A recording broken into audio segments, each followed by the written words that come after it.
The Bantu women occupy a far inferior position in regards to the rights of property to that held by the Negro woman. The disposal of wives after the death of the husband among the Mpongwe and Iguala is a subject full of interest, but it is, like most of their law, very complicated. The brothers of the deceased are supposed to take them. The younger brother may not marry the elder brother's widows, but the elder brothers may marry those of the younger brother. Should any of the women object to the arrangement, they may leave the family. I own that the ground principle of African law practically is the simple plan that they should take who have the power, and they should keep who can. And this tells particularly against women and children who have not got living, powerful relations of their own. Unless the children of a man are grown up and sufficiently powerful on their own account, they have little chance of sharing in the distribution of his estate. But in spite of this abuse of power, there is among Negroes and Bantus a definite and acknowledged law to which an appeal can be made by persons of all classes, provided they have the wherewithal to set the machinery of it in motion.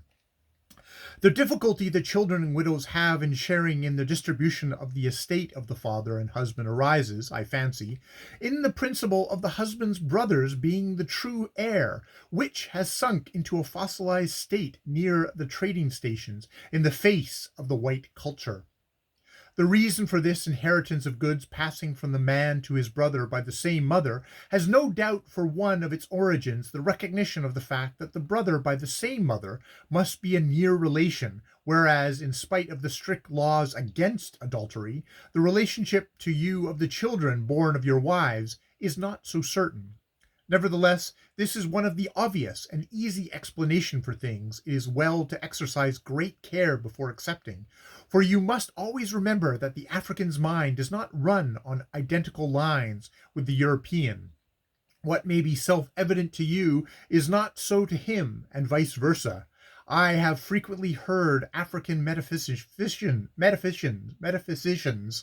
complain that white men make great jumps in their thought course and do not follow an idea step by step.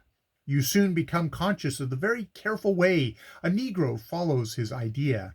Certain customs of his you can, by the exercise of great patience, trace back in a perfectly smooth line from their source in some natural phenomenon. Others, of course, you cannot, the traces of the intervening steps of the idea having been lost, owing partly to the veneration in which old customs are held, which causes them to regard the fact that their fathers had this fashion as reason enough for their having it, and above all to the total absence of all but oral tradition. But so great a faith have I in the lack of inventive power in the African, that I feel sure that all their customs, had we the material that has slipped down into the great swamp of time, could be traced back either, as I have said, to some natural phenomenon, or to the thing being advisable for reasons of utility. The uncertainty in the parentage of offspring may seem to be such a utilitarian underlying principle, but, on the other hand, it does not sufficiently explain the varied forms of the law of inheritance, for in some tribes the eldest or most influential son does succeed to his father's wealth. In other places, you have this peculiar custom of the chief's slave inheriting. I think from these things that the underlying idea in inheritance of property is the desire to keep the wealth of the house, i.e., estate, together, and if it were allowed to pass into the hands of weak people, like women and young children, this would not be done. Another strong argument against the theory that it arises from the doubtful relationship of the son is that certain juju always go to the son of the chief wife, if he is old enough, at the time of his father's death, even in those tribes where the wealth goes elsewhere. Certain tribes acknowledge the right of the women and children to share in the dead man's wealth, given that these are legally married wives, or the children of legally married wives. It is so in Cameroons, for example. An esteemed friend of mine who helps to manage things for the fatherland down there was trying a palaver the other day with a patience peculiar to him. and that intelligent and elaborate care I should think only a mind trained on the methods of German metaphysicians could impart into the most wearisome of proceedings, wherein everyone says the same thing over 14 different times at least, with a similar voice and gesture, the only variation being in the statements regarding the important points and the facts of the case, these varying with each individual. This palaver was made by a son claiming to inherit part of his father's property.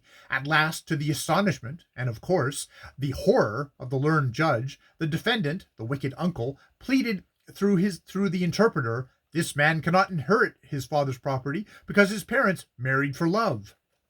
There is no encouragement to foolishment in this kind in Cameroon, where legal marriage consists in purchase.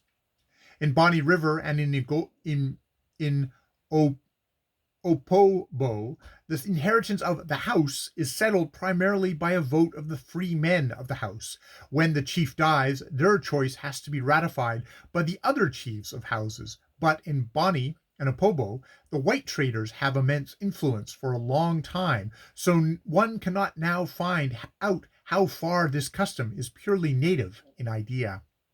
Among the Fans, the uncle is, as I have before said, an important person, although the father has more rights than among the Iguala, and here I came across a peculiar custom regarding widows.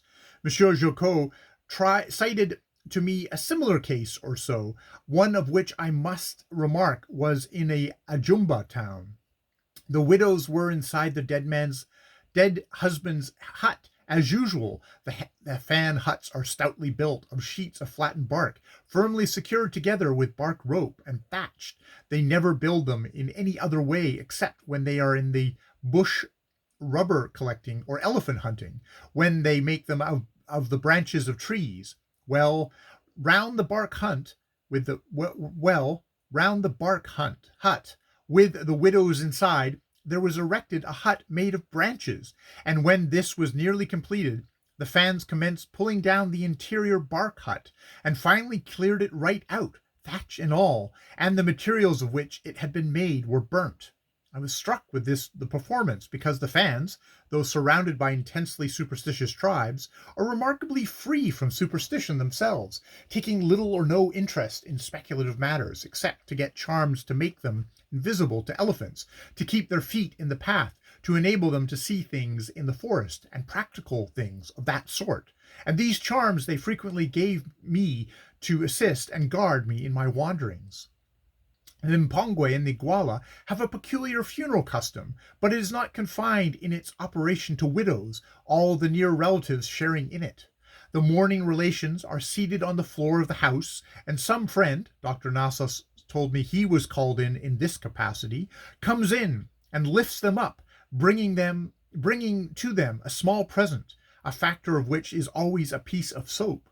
This custom is now getting into the survival form in Libreville and Glass. Nowadays, the relatives do not thus sit, unwashed and unkempt, keenly requiring the soap. Among the bush Iguala, I am told, the soap is much wanted.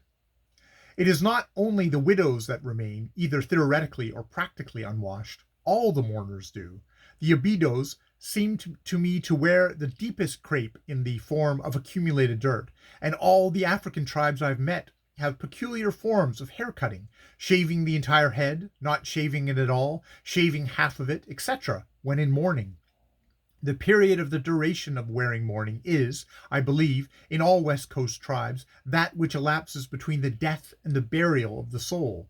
I believe a more thorough knowledge would show us that there is among the Bantu also a fixed time for the lingering of the soul on earth after death, but we have not got sufficient evidence on the point yet. The only thing we know is that it is not proper for the widow to remarry while her husband's soul is still in her vicinity. Among the Calabar tribes, the burial of his spirit liberates the women.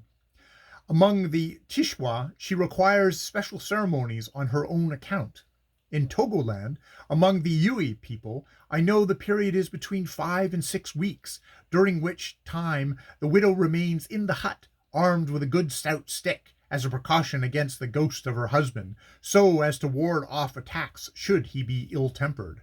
After these 6 weeks, the widow can come out of the hut, but as his ghost has not permanently gone hence, is apt to revisit the neighborhood for the next 6 months, she has to be taken care of during this period.